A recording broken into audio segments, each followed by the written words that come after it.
గ్రామ పంచాయతీ ఎన్నికలు జరిగాయి. జనవరి నెలలోనే గ్రామాల్లో కొత్త పాలక వర్గాలు ఏర్పడి సర్పంచ్, ఉప సర్పంచ్, వార్డు మెంబర్లతో పాలన సాగుతోంది. తెలంగాణ గ్రామ పంచాయతీ ఎన్నికలు ఆలస్యంగా చేయడంతో కేంద్ర ప్రభుత్వం 15వ ఆర్థిక సంఘం నిధులను విడుదల చేయకుండా పెండింగ్ లో ఉంచింది. ఎన్నికలు పూర్తయిన తర్వాత మాత్రమే వాటిని రిలీజ్ చేస్తామని తేల్చి చెప్పేసింది. తెలంగాణలో దాదాపు 2 ఏళ్ల ఆలస్యంగా గ్రామ పంచాయతీ ఎన్నికలు జరిగాయి. జనవరి నెలలోనే గ్రామాల్లో కొత్త పాలక వర్గాలు ఏర్పడి సర్పంచ్, ఉప సర్పంచ్, వార్డు మెంబర్లతో పాలన సాగుతోంది. తెలంగాణలో గ్రామ పంచాయతీ ఎన్నికలు ఆలస్యం చేయడంతో కేంద్ర ప్రభుత్వం 15వ ఆర్థిక సంఘం నిధులను విడుదల చేయకుండా పెండింగ్ లో ఉంచింది.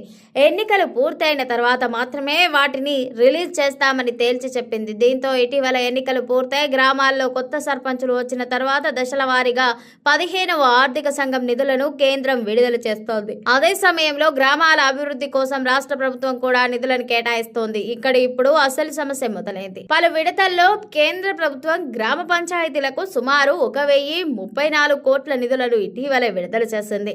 ఇప్పుడు ఈ నిధుల గురించి కొత్త సర్పంచులు, పాత సర్పంచులకు మధ్య తీవ్ర గందరగోళ పరిస్థితులు నెలకొన్నాయి.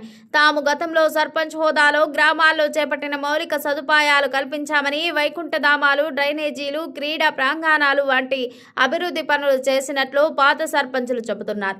ఆ పనులకు అప్పట్లో బిల్లులు రాకపోవడంతో తీసుకొచ్చిన అప్పులకు వడ్డీలు పెరిగిపోతున్నాయంటూ పాత సర్పంచులు తీవ్ర ఆవేదన వ్యక్తం చేస్తున్నారు. పెండింగ్ లో ఉన్న దాదాపు 1000 కోట్లకు పైగా పాత బకాయిలను తక్షణమే చెల్లించాలంటూ డిమాండ్ చేస్తున్నారు. ప్రస్తుతం విడుదలైన నిధులపై తమకే హక్కు ఉంటుందని తేల్చి చెబుతున్నారు. ఇక కొత్త సర్పంచులు మాత్రం వాటికి ససేమిరా అనడంతో అసలు వివాదం మొదలైంది.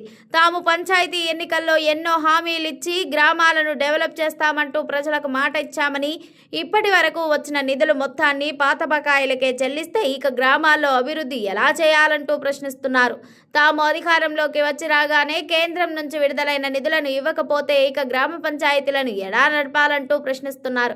గ్రామాలను అభివృద్ధి చేయడం కోసం కొత్త పనులు ప్రారంభించకుండా కేవలం పెండింగ్ బకాయిలు తీర్చడానికే తాము కొత్తగా పదవుల్లోకి వచ్చామా అంటూ సర్పంచులు తీవ్ర అసహనం వ్యక్తం చేస్తున్నారు. పెండింగ్ నిధుల్లో కేంద్రం కొంత మాత్రమే విడుదల చేయడం, అందులో చాలా వరకు పాత బకాయిలు చెల్లించడానికే ఉపయోగించడం వల్ల గ్రామాల్లో పారిశుద్ధ్యం, తాగునీరు, స్ట్రీట్ లైట్స్ వంటి అత్యవసర పనులు చేసేందుకు కూడా నిధులు లేకుండా పోతున్నాయని కొత్త సర్పంచులు ఆవేదన వ్యక్తం చేస్తున్నారు. ఈ విషయంలో రాష్ట్ర ప్రభుత్వం జోక్యం చేసుకుని కేంద్రం నుంచి పెండింగ్ లో ఉన్న మిగతా నిధులను కూడా త్వరగా విడుదలయ్యేలా చూడాలని తెలంగాణ గ్రామ సర్పంచుల సంఘం విజ్ఞప్తి చేస్తోంది. నిధుల విషయంలో కొత్త, పాత సర్పంచ్ల విషయంలో ఈ ఉద్రిక్తత తలెత్తడంతో తెలంగాణ రాష్ట్ర పంచాయతీరాజ్ శాఖ మంత్రి సీతక్క స్పందించారు. గతంలో గ్రామాల్లో చేపట్టిన తాగునీరు, పారిశుద్ధ్య పనులకు సంబంధించిన పెండింగ్ బిల్లులను తాజాగా విడుదలైన నిధుల నుంచి చెల్లించాలని మంత్రి సీతక్క స్పష్టం చేసింది. అదే సమయంలో పంచాయతీల్లో అందుబాటులో ఉన్న నిధుల్లో నుంచి గ్రామ పంచాయతీ సిబ్బందికి వేతనాలు ఇవ్వాలంటూ సూచించారు.